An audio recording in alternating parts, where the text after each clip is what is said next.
friends of the creaking door. This is your host to welcome you into the inner sanctum for another visit with your favorite characters. We're back again with a familiar subject, murder. Ever want to find out how scared you can get? Well, suppose you hang around for a while, and when the show's over, I'll cut you down.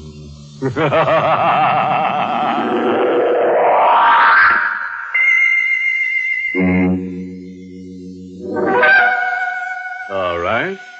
Suppose we get down to brass tacks. And I do mean the ones that go around the edge of a coffin. In a tiny cottage lost in a wild, desolate section of rural New England, Ellen Richards sits in a chair, listening. Approaching 60, white-haired, with eyes that dance nervously in the firelight, she listens. She hears the winds weeping and moaning, grim heralds of the bleak winter. But she listens for something else.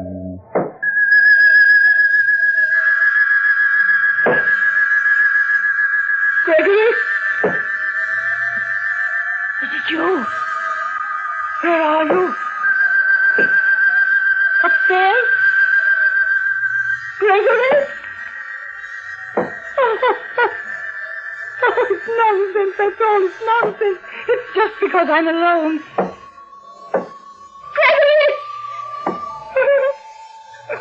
You wouldn't do this to me if I weren't alone. Hello, operator.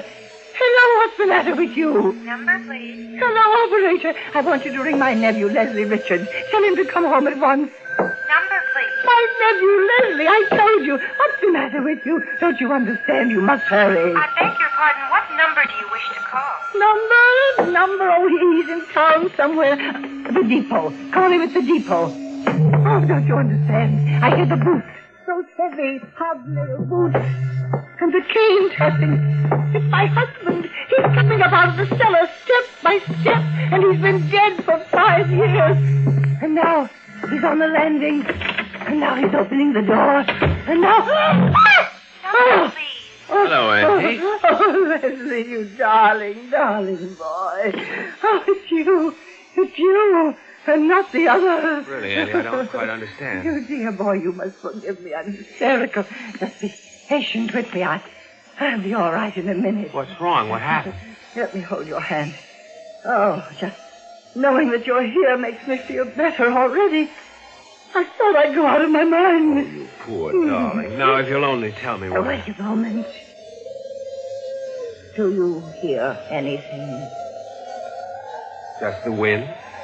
That's all? That's all.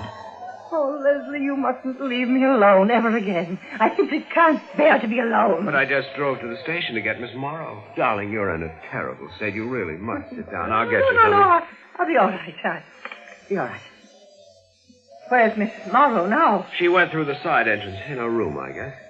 I think I'm going to discharge that girl. Why? Oh, I don't know. I feel she doesn't belong here. I don't like strangers about. Really, Auntie, you're being silly. You can't bear being alone, and now you want to discharge your companion. Well, you're here now. But I can't be with you all the time. Leslie. But you almost never leave the house, and someone must go out to get things done once in a while. Oh, yes, I suppose you're right. And it won't do you a bit of harm to go out once in a while, too. The movies in town, or maybe New York for the theater. No. But, Ellen... Don't you dare suggest that again. You must never suggest that again, do you hear? But why? Why must you stay here locked up in this house? Because ever since my husband disappeared, I vowed... Oh, what's the use? You wouldn't understand. I think I would. Oh, no. You're young and handsome and charming, and there's no use troubling you with all that. There. I feel ever so much better already. No, dear Leslie, you don't know what you've done for me. Really? It was horrible living here with just Miss Morrow until you were sweet enough to come and stay with a poor, lonely old lady. I know it must be trying for you. It's really lots of fun. I'm having a fine time. And that talk of your being an old lady is just nonsense. Why, if Uncle Gregory were here and could see you now, he'd fall in love and marry you all over again. Why do you say that? Just to make you laugh. Oh. Oh, you're very flattering. See, you're laughing. That's better. Leslie, you won't go away, ever, will you? What an idea. You're my only living relative. I'll remember your kindness when I'm gone. You'll be wealthy, very wealthy. Here, now, what kind of talk is this when you're gone, indeed? Why, we're going to have grand times here forever and ever. Now, you go to bed and sleep away all that foolishness. And here's a kiss for a pleasant dream. Oh, you silly, silly boy. Well, say good night to Miss Morrow for me. I'm too tired to wait. Good night. Barbara? Come in. Barbara. Don't tell me about it. Don't say anything. Just kiss me and hold me tight. Oh, dearest. Oh, Leslie. I could hardly bring myself to come back here tonight. She's so hateful and cruel. Barbara, don't. She may hear you. I'm sorry, but how much more of this do you think I can stand? This house will drive me as mad as she is. Please, dearest. All right. It all seems so senseless. You say you love me, and yet... You know I haven't any money, but I'll get some. I'll get a great deal, and as soon as I do... What I want to know is when. When? Tonight. Perhaps.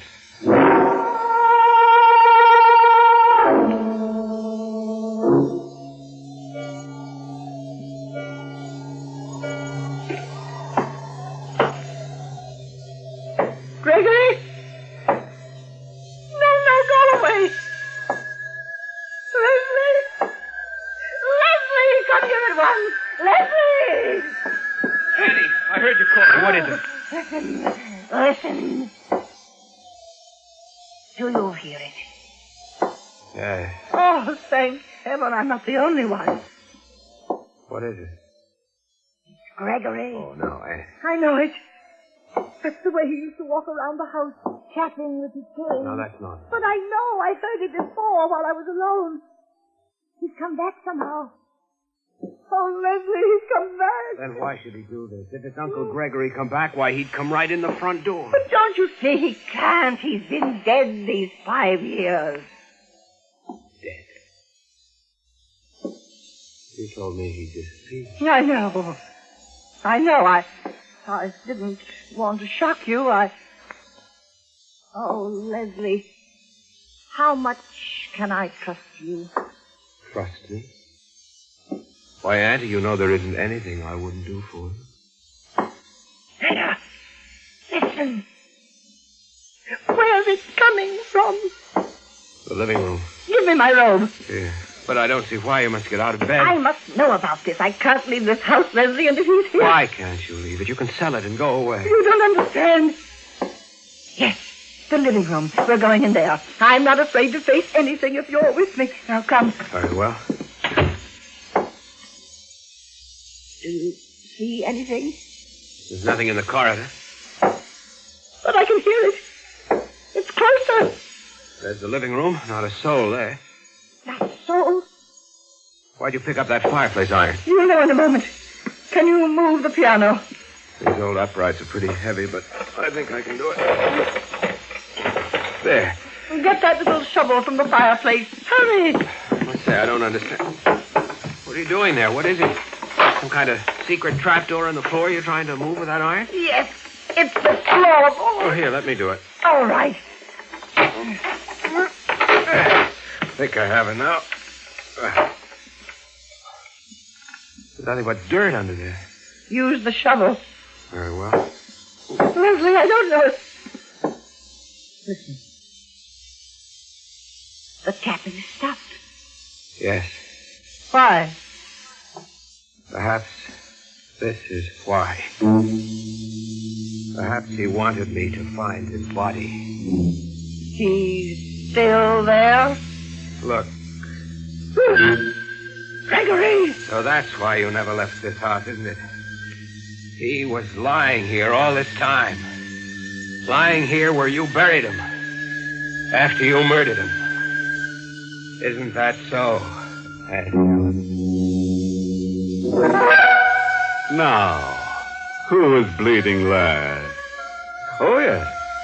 Auntie Ellen, the old darling, just had her nephew dig up her husband from under the floor. If you think she kept him there to make him stay home night, you're wrong. He'd been murdered. And Auntie Ellen's nephew just accused her of killing him. Yes. Yes, I killed him. Leslie, you mustn't tell anybody. I know you won't tell. Oh, it's been horrible living all these years with him right in the same house. I could never leave. Someone might find him, you see. And every time I heard a noise in the house, oh, it was frightful. I should think so. That's why I sent for you. I couldn't bear it alone. Now you know my secret, and you will help me. Will I? Of course, dear Leslie. I know you will, and... Won't you? Oh, it's Miss Morrow. Don't get her Quite food. all right, Auntie Ellen. Come in, Barbara. No, you can't. I've heard everything, Mrs. Richards. And I know everything. You know? You and Leslie. It was you who made those noises, that tapping. It didn't start until after you came. Yes, Auntie Ellen. You horrid boy. Why did you? How could you do this to me after everything I've done for you? I thought you loved me. I thought... Sit down. No, I will not. Leslie! Sit down, I said. Barbara, get a checkbook. Okay. What are you going to do? Dear Auntie Ellen, you are going to write a check for $50,000. For you? For me. Here's a book and a pen. I see it all now. What a fool I've been, taking the two of you into my home, and now you do this to me just to get my money. You killed him for that money. You have no right to talk. You made him do this. Leslie's a good boy. You found out about this, and you put him up to it. I'm going to call the police. You're a little thief. You're a murderer, Auntie Ellen. You won't call any police. In fact, you'll tell no one. And you'll write that check now. You understand? Leslie? Yes. You're quite right. I'm not in a very good position, am I? You hurt me deeply, Leslie. After I trusted you, after I... Leslie, what happened to her? What's the matter? I don't know. She just stood up and collapsed. Auntie Ellen. Is she dead? No, she's still breathing. But she's paralyzed, stiff as a board. Barbara, call a doctor. I'll fix that floor and push the piano back. You think it's safe? Absolutely. She won't say a word if she comes out of this. And if she does tell about the check, who will believe her? It'll be our word against the murderers. Come on, Barbara. We've got to get her well enough to write that check.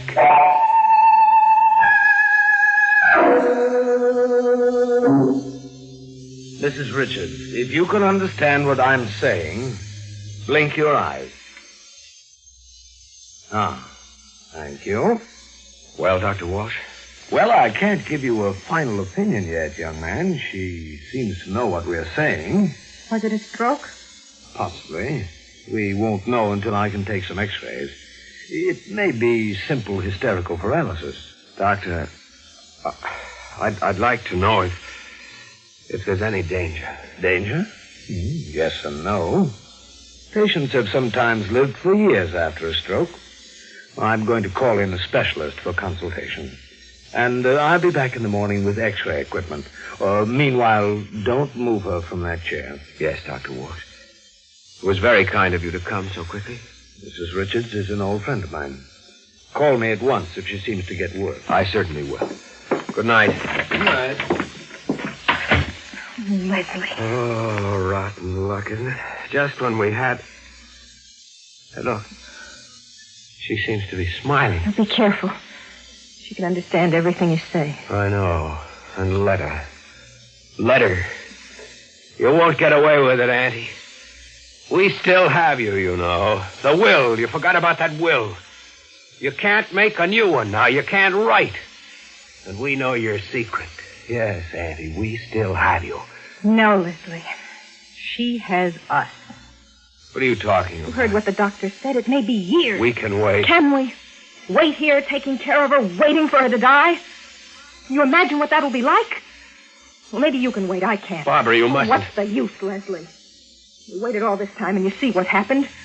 We're worse off than we were before. No, Barbara, you mustn't lose your head. There may be something we can do. What can we do? We can... Yes, Leslie? She got away with it. Why can't we? Murder. Yes. I've even thought of a plan. Have you? We can both be away, far away from here in South America, perhaps. When this house can catch fire, an invalid unable to move, it can be arranged, you know. Yes. Yes, it can be arranged. But are you sure of this will? Certainly. She told me about it a dozen times. Have you seen it? No, but I know. Maybe you can't believe what she tells you. You better look. We must be sure of all this. You're quite right.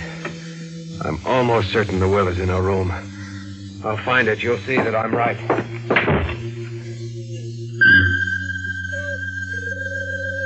you say something, Mrs. Richards? I thought I heard you say something.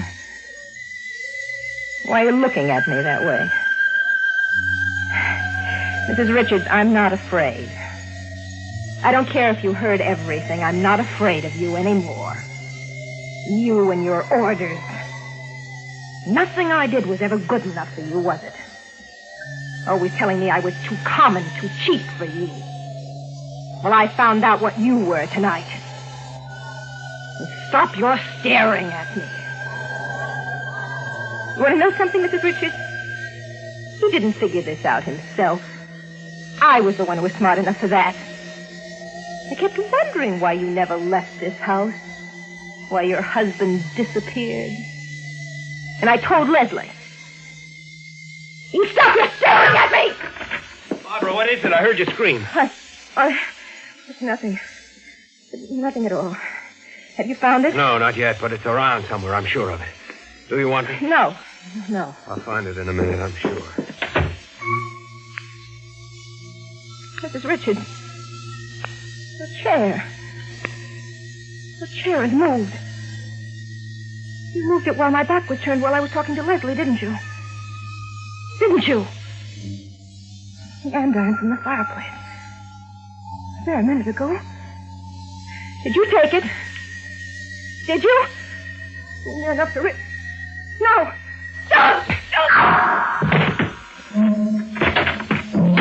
Barbara, I found it. She left me everything.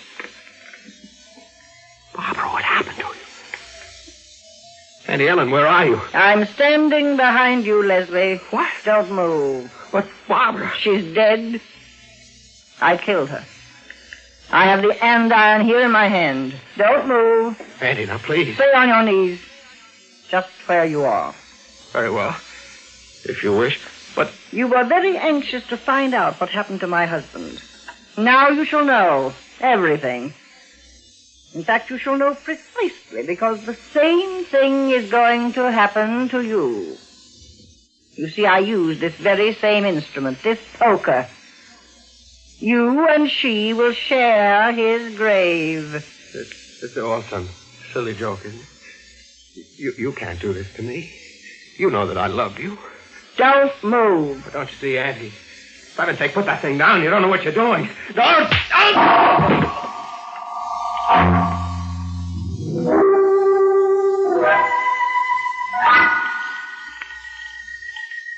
Hello. I'm sorry to disturb you, Dr. Walsh. This is Ellen Richards. Ellen Richards? I knew you'd be surprised, but I've fully recovered. You were quite right when you thought it was hysterical paralysis. Well, I thought so all along, but naturally I wouldn't venture an opinion without an expert. But why did it happen? Oh, it was a silly thing, I suppose, but my nephew Leslie told me he was going to marry Miss Morrow. In fact, they planned to elope. And that was the shock that brought it on? Yes, Dr. Walsh. I suppose I let myself care for my nephew more than I should. Yes, I understand. But I'm quite over it now. I sent them on with my blessing. They drove into New York, and they're sailing for South America in a few days. So you needn't come tomorrow evening. All right, Ellen. But your nerves must be in bad shape. You better let me give you a checkup. Very well, Doctor. I'll come to your house the day after tomorrow. Good night. Good night.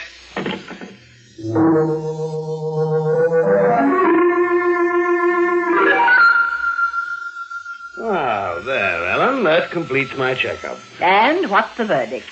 You've got a constitution like iron. You'll live to at least 110. Oh, but, Ellen, you have to get out of your house. No, now, don't go into that again, Dr. Walsh. When Gregory disappeared, I made up my mind I would never leave, and I mean to stick to that vow. That's not what I meant, Ellen. Haven't you heard the news? What news? The new superhighway. It's going to be built right through your property. Your house is dead center of the roadway. They'll have to rip it down. What? Well, they can't do it. I won't let them. Well, there's no reason to be alarmed. You'll realize a handsome profit for your property. When will these people be around? When are they coming? Why, the surveyors are in the neighborhood now. They may be calling at your house today to examine the property and make an estimate of its value. Today? Well, I must get back to the house immediately. I don't want them to come when I'm not there. Well, oh, excuse me. Hello? Yes? Yes, one moment. It's for you, Ellen. For me? Who is it? Why, I believe the man said the state police.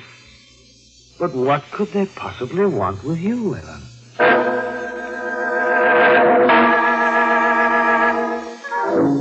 Auntie Ellen's relatives and friends are now all stone cold dead in the parlor. She bashes nobody's head but her husband's, her nephews, and his girlfriend. And we leave this electric personality while she's on her way to becoming a short circuit. Of course, we don't want to alarm you, but crimes like these don't happen except to people like you and you. But not you. Well, friends, it's time once again to close that creaking door. Until next week at the same time, when we'll be back with a little hunk of horror. You'll be sure to listen, won't you? Until next week, then. Good night. Pleasant dreams.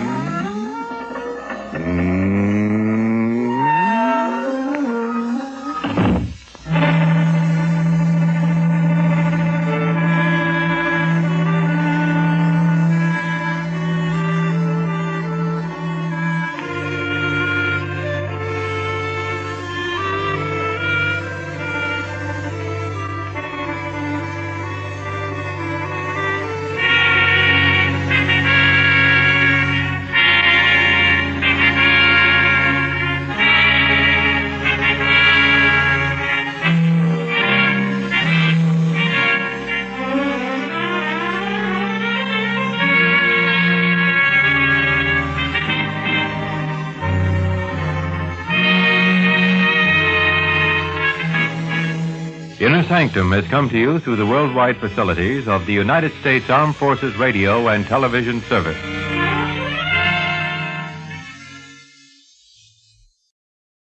Spooky Ventures is the home for spooky content and spooky merchandise on the web. Check it out today at spookyventures.com. And remember, always keep it spooky.